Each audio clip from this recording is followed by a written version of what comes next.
Hey guys, good morning. Karon nga video no. Natay nakita nga bayabas. So padulong nata sa kuan. Iya ang tungod kay atuan ng kuao no. Pero tuara guys.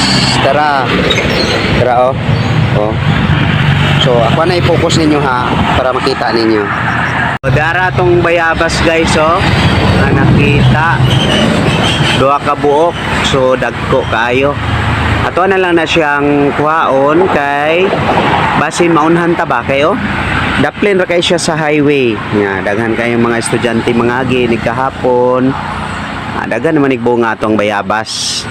So kana guys. Ato aning kuhaon o gulat lang magkuha sa taog bangko o sungkit. Ato anang na-plaster ang atong camera guys, then padulong ta sa ato ang kuhit no.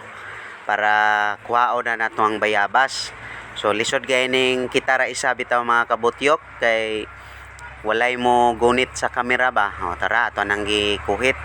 So gamay ra man ang asa nga mga kabutyok, wala na nako sa kaa kay murag delikado ba. So ako na lang siyang gikuhit then gikabot. Op, hulog pa gani ang isa oh. Pero sige lang, okay ra, mabaw ra man, wala ra siya nadaot. So mao na siya mga kabutyok oh. Dako kayong bayabas. Wow. Karon guys, dara. Nakuha na nato ang duha ka bayabas no. So dagko kayo guys oh. So dara, na tay pang snack unya. Oh. Kalami no. Perting hinuga guys. No? Dako kaayo siya, perting hinuga. Kini isa dili kay hinog pero lami na kay siya guys no. So ato lang siyang gikuha dayon kay usahay manggod.